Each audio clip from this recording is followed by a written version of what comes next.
गत रविवार थिला पवित्र राधाष्टमी। बड़ी भोर उठी फूल तोली दे मु धड़पड़ होउची। झील आसी कहला तू एत व्यस्त कहीं होचु, मु अच्छी मु माळ गुंथि देबिनी। से माळटी गुंथि देला। मु सुरुखुरी जाई ठाकुर पूजार लगी पड़िली। माळटी गुंथि सारा पर आसी देखला बेलू मन मोर खुशी रे पूरीगला। सतरे यही परिवार भितरे निज मन मुताबक कामटे झील बा बोहू करदेले केते जे संतोष लगे सेटा केवल अनुभव ही जाने।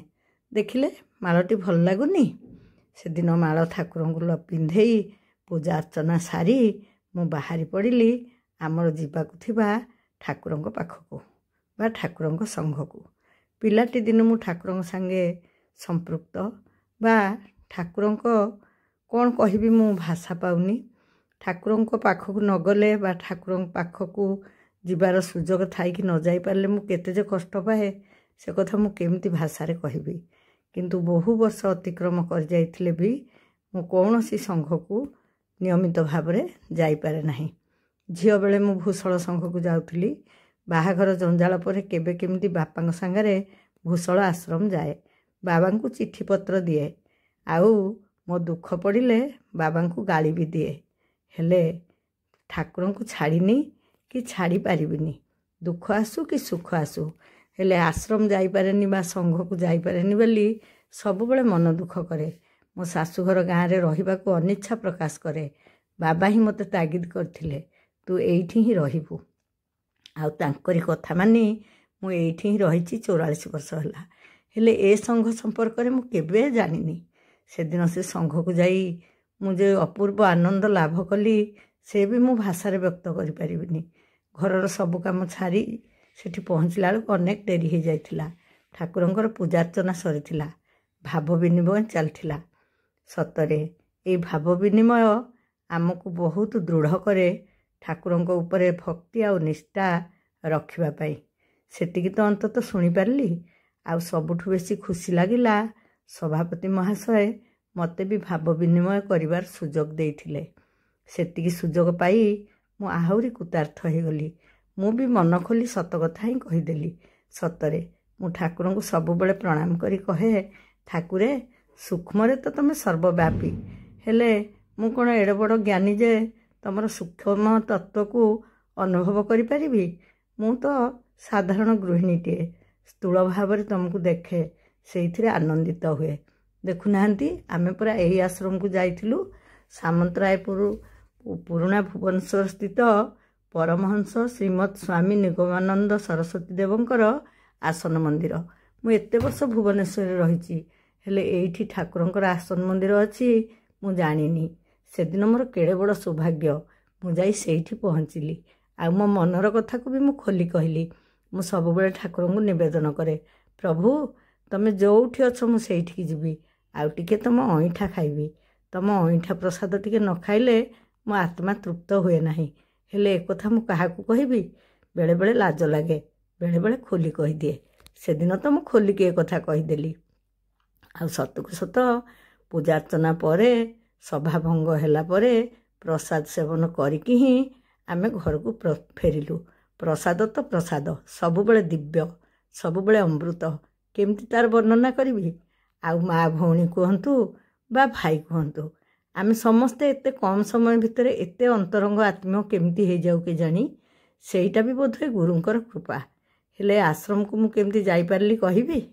मोर ये छोटिया प्रयास मु जानिनी कौन पाई मो पिला माने मते प्रेरित कले। आ मु भी आग्रही हेली एई वीडियो सब बेले अपलोड कली। से वीडियो अपलोड कर करू थरे मो पाख गोटे कमेंट आसिला आपण गोपाल भाई को नंबर दे पारिबे। मु आश्चर्य हेली अरे गोपाल भाई पूरा मो स्वामी तांको नंबर केमती मु देई पारिबिनी। हेले बोधुए नंबर मागिथिबा व्यक्ति यांकर आमर संपर्क जानती नहीं। ठीक अच्छी नंबर मागिची जेतेबेले देबी मु तांको नंबर देदेली। तापर सी तो गप चलेले। आउ शेषकु पुणी दिन हठात सपरिवार आसी आम घरे भी पहुँची गले।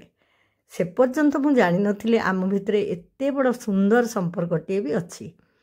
घरे पहुँचला पर जानिली से खाली आंकर सान भाई परी बा परिचय बा एकाठी कर्म करिथिबा दुई जण व्यक्तित्व नुहंती। से आमर गुरु भाई मध्य ମନ ଆନନ୍ଦରେ ପୂରି ଉଠିଥିଲା। ସେଦିନ ଅଳ୍ପ ସମୟର କଥାବାର୍ତ୍ତା ମିଳାମିଶା ପରେ ସେ ବାହୁଡ଼ି ଆସିଥିଲେ। ତାଙ୍କ ବ୍ୟସ୍ତତାରେ ସିଏ ରହିଲେ, ଆମ ବ୍ୟସ୍ତତାରେ ଆମେ ରହିଲୁ। ପୁଣି ତାଙ୍କର ଗୋଟେ ଫୋନ୍ ପାଇଲି, 31 ତାରିଖ ରାଧାଷ୍ଟମୀରେ ଆପଣ ଆସି ସଂଘରେ ଯୋଗ ଦେଇପାରିବେ।